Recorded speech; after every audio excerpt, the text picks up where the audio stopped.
ආයුබෝවන් කියලා ප්‍රාර්ථනා කරනවා වීඩියෝ එක නරඹන ඔයගොල්ලෝ සියලු දෙනාටම. ඉතින් අද මම ඉන්නේ තවත් ලස්සන වැඩක් පෙන්වන්න ඇවිල්ලා.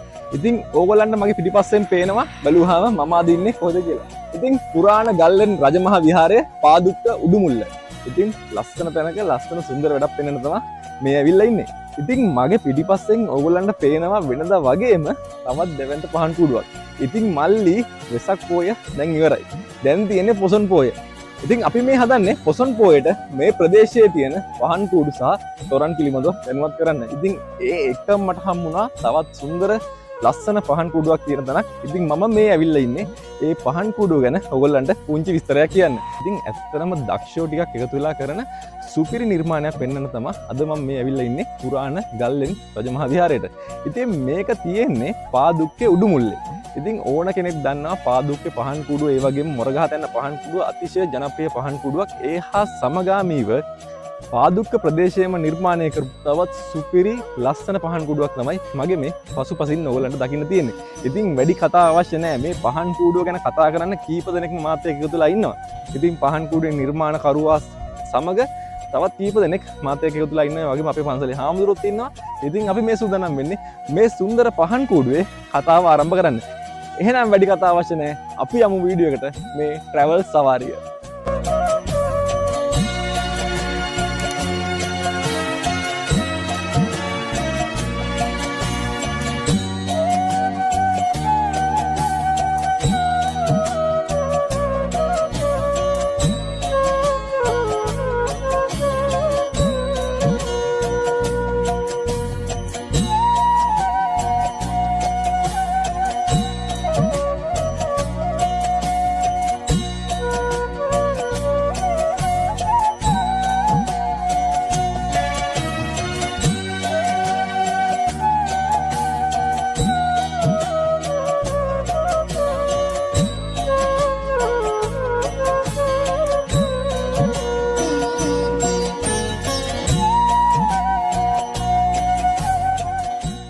ඉතින් මේ පහන් කූඩුව ගැන කියනකොට මේ පහන් කූඩුවේ තියෙන විශේෂත්වයත් ඔයගලන්ට කියන්න එපා.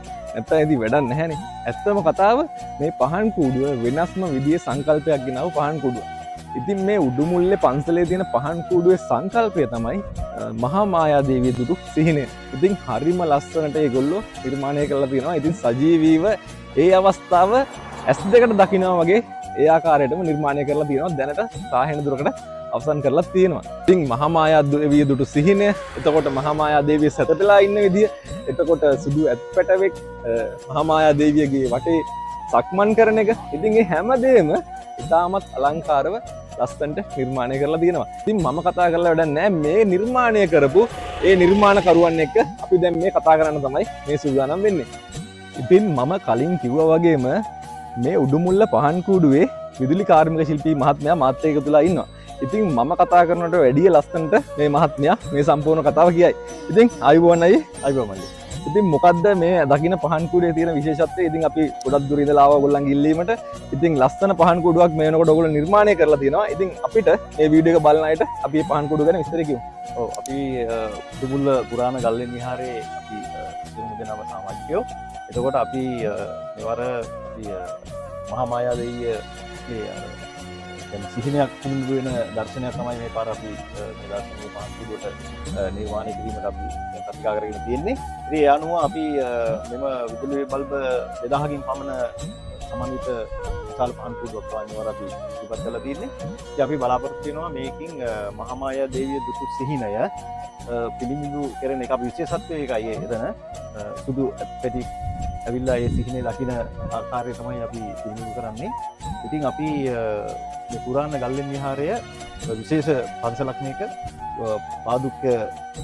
පාදුක්ක ප්‍රධාන නගරයේ සිට හොරණ මලගල පාරේ කිලෝමීටර් 3ක් විතර එනකොට තමයි මෙම දර්ශනීය විහාරස්ථානයේ පිහිටා තිබෙන්නේ. ඉතින් එතන අපි ඒකෙදී ලොකු හාමුදුරන් සහ අපේ පොඩි හාමුදුරුවෝ ඒ දෙනමම තමයි අපිට ආරාධනා කරේ අපි මෙහෙම පහන් කූඩුවක් කරමු.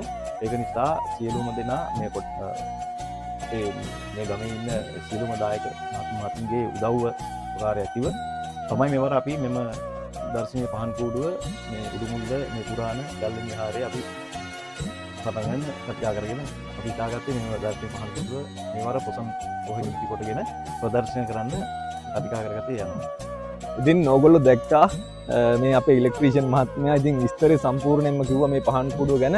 ඉතින් අති දැවැන්ත ලස්සන නිර්මාණයක්. ඉතින් ඇත්තටම මේකේ තියෙන කතාබෝධ තමයි වැදගත්ම වෙන්නේ. මොකද කෙනෙක්ට සාමාන්‍යයෙන් පහන් කූඩුවක් නරඹන්න ගියාට ලේසියෙන් දකින්න නොලැබෙන කතාපුවතක් තමයි මේ පහන් කූඩුවේ නිර්මාණය කරලා තියෙන්නේ. ඉතින් හරිම ලස්සන ජීවමානව පිළිබිඹු වෙන විදිහට තමයි මේ නිර්මාණය කරලා තියෙන්නේ. ඉතින් මම කතා කරනවට වැඩිය තවත් මෙතුමාගෙන් අහලා බලමු මේ පහන් කූඩුවේ තවත් මොනවද තියෙන විශේෂත්වය කියලා.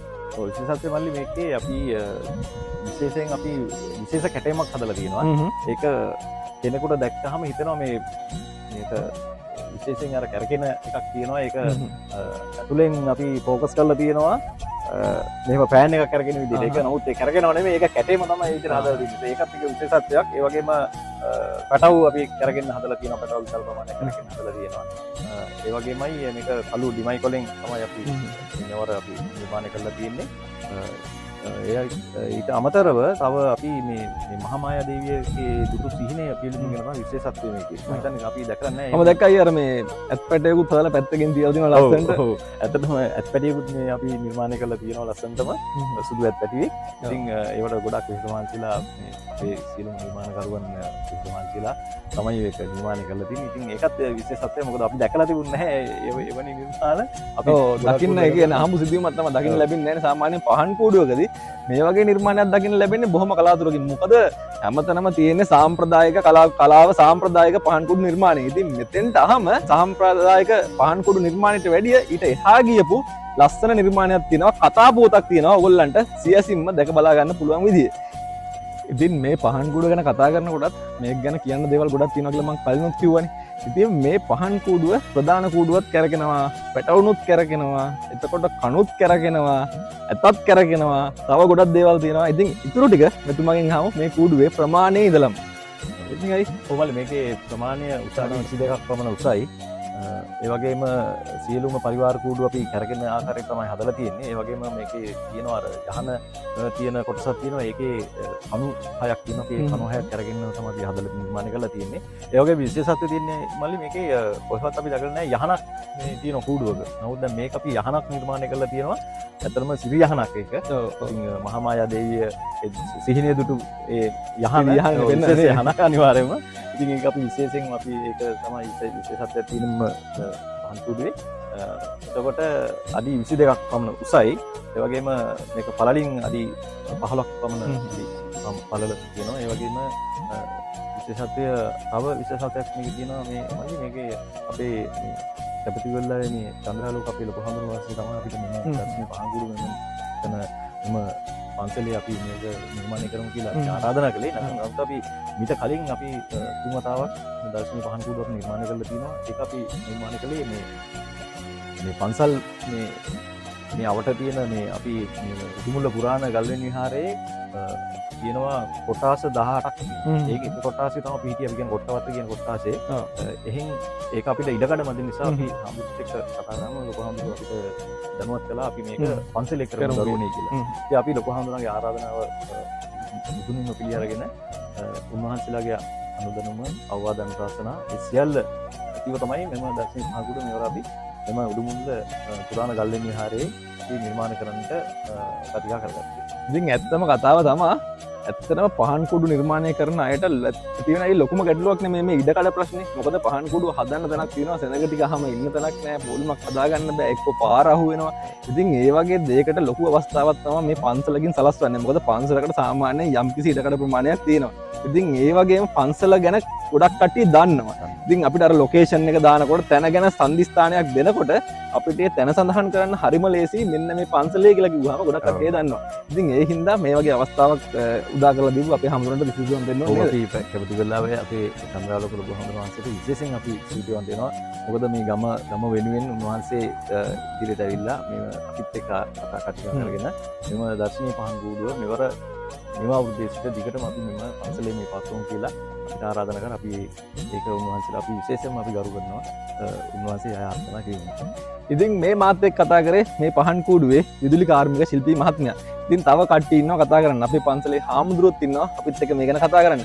ඉතින් තවත් කතාව දිගටම නරඹන්න වීඩියෝ එකත් එක්ක දිගටම රැඳිලා ඉන්න මේ ට්‍රැවල් සවාරිය උඩුමුල්ල පන්සලේ සිට.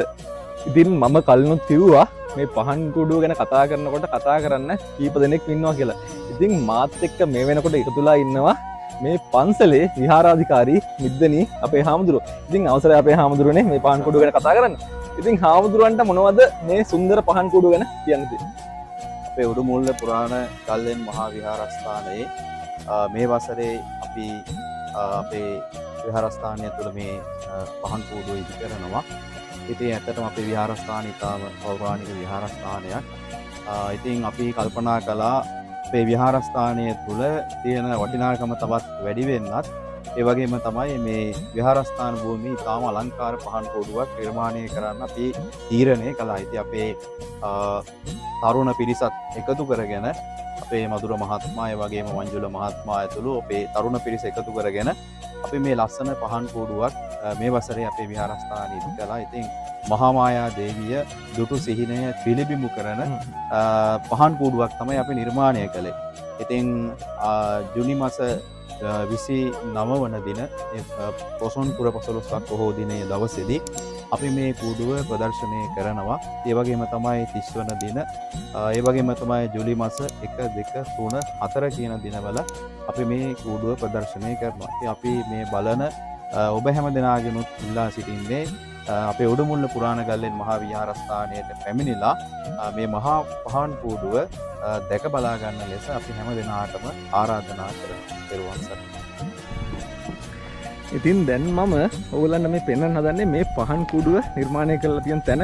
මේ තමයි ඔයගොල්ලන්ට එළියටම හම්බෙන දකින්න ලැබෙන ඒ මඩුව. ඒ මඩුව ඇතුලෙන් අපි කූඩුව ඇතුළට ගිහිල්ලා බලමු මේ පහන් කූඩුව කොහොමද නිර්මාණය කරලා තියෙන්නේ කියලා. ඉතින් මම අර කලින් කිව්වා වගේම දර්ශනීය ලස්සන නිර්මාණයක්. ඉතින් එන්න කෙනෙක්ට වෙනස්ම විදිහේ අත්දැකීමක් ඒ වගේම ජීවමාන සිදුවීමක් ඇස් දෙකෙන් බලා ගන්න පුළුවන්. ඉතින් බලන්න මේ පහන් කූඩුවේ සුන්දරත්වය. ඉතින් ගොඩක් විශාල නැතත් ලස්සන පහන් කූඩුවක් තමයි මේ උඩුමුල්ල පන්සලේ තියෙන පහන් කූඩුව. ඉතින් මෙතන මේ නිර්මාණය වෙන්නේ මහා මායා දේවිය සැතපිච්ච ඒ සිරියහන. ඉතින් ඔයගලන්ට අර එපිටින් පේනවා ඇති සුදු ඇත්පැටයකුත් මේ වෙනකොට නිර්මාණය කරලා තියෙනවා. ඉතින් මේ නිර්මාණය ගැන කතා කරාම කියන්න තියෙන්නේ ඔන්න ඔය ටික. ඉතින් තවත් ගොඩක් ලස්සන සුන්දර නිර්මාණයක් වෙයි මේක අවසානයේදී. අපි කීප වතාවක්ම සූදානම් වෙනවා මේ පහන් කූඩුවේ දර්ශන ඔයගලන්ට සැරින් සැරේ අපේ channel එකෙන් පෙන්වන්න. ඉතින් අපි අප්ඩේට් එක දිගටම දෙන්නම්. දිගටම වීඩියෝ එකත් එක්ක රැඳිලා ඉන්න. දිගටම අපේ channel එකත් එක්ක රැඳිලා ඉන්න. ඉතින් පහන් කූඩුවේ කතන්දරේ ඔයගොල්ලෝ දැක්කා. ඉතින් ඇත්තටම ලස්සන සුන්දර නිර්මාණයක්. ඉතින් ඔයගොල්ලෝ දන්නවා අපේ channel එකෙන් අපේ නාලිකාවෙන් හැම දේම ප්‍රමෝට් කරන්නේ නැහැ. ඇත්තටම හොඳම දේට විතරයි අපේ channel එකේ තැන හම්බ වෙන්නේ. ඉතින් ලස්සන සුන්දර නිර්මාණයක් හින්දා තමයි මම මේ පාදුක්ක උඩුමුල්ලට ආවේ මේ පන්සලේ තියෙන පහන් කූඩුව ඔයගොල්ලන්ට පෙන්වන්න. ඉතින් පාදුක්කේ කූඩුව බලන්නේ ඕගොල්ලන්ට පාදුක්ක මොරගහතැන්න පන්සලේ තියෙන කූඩුව බලන්නේ න ඕගොල්ලන්ට මේ කූඩුව නොබලා යන්න බැරි හේතු ගොඩක් ඔන්න දැන් තියෙනවා. ඉතින් ඔයගොල්ලන්ට මගේ පසුපසින් පේන ඒ සුන්දර කූඩුව පාදුක්කට ඇවිල්ලා පාදුක්කේ ලොකු කූඩුව බලලා මොරගහතැන්න පන්සලේ තියෙන කූඩුව බලලා අනිවාර්යෙන් මේ පුරාණ ගල්ලෙන් රජමහා විහාරයේ තියෙන මේ පහන් කූඩුවත් නරඹන්න කියලා ආදරෙන් ඔයගොල්ලන්ට ආරාධනා කරනවා. ඉතින් තවත් මේ කූඩුව ගැන අපි දිගටම අප්ඩේට් එක ඔයගොල්ලන්ට ගේනවා. අනිවාර්යෙන්ම ගේනවා. මොකද මේ පහන් කූඩුවේ හොඳම හරිය තාම නිර්මාණය කරලා නැහැ. මොකද පල්ලෙහා ටික යටම ටික ඒ ටික තමයි ලස්සනම ටික. ඉතින් මම කලිනුත් කිව්වා මහා මායා දේවිය ජීවමානව ඉන්නා ඒ ස්වරූපය ඒ කූඩුවේ යට කොටස නිර්මාණය කරනවා කියලා. ඉතින් දැනට ඒ ටික තාම නිර්මාණය කරලා නැහැ. ඉතින් අනිවාර්යෙන් ඒ ගැනත් අපි ඔයගොල්ලන්ට දිගටම කියනවා. ඒ හින්දා අපිත් එක්ක දිගටම එකතුලා ඉන්න. ඉතින් මේ හදන්නේ මේ වීඩියෝ එක දැනට හමාර කරන්න. ඉතින් තවත් වීඩියෝ එකකින් ඉක්මනින්ම හමු වෙන අරමුණින් මේ හදන්නේ සමුගෙන යන්න. ඉතින් channel එකට දිගටම එකතුලා ඉන්න. අපේ page එක, TikTok එක, YouTube එක ඔක්කොටම එකතුලා ඉන්න. follow කරන්න, share කරන්න, තවත් කෙනෙක්ට බලන්න. ඒ වගේම වීඩියෝ එක ගැන කමෙන්ට් එකකුත් දාන්න. එහෙනම් අපි අදට ගිහින් එන්නම්. ඔයගොල්ලෝ හැමෝටම ජය වේවා මේ travel සවාරිය.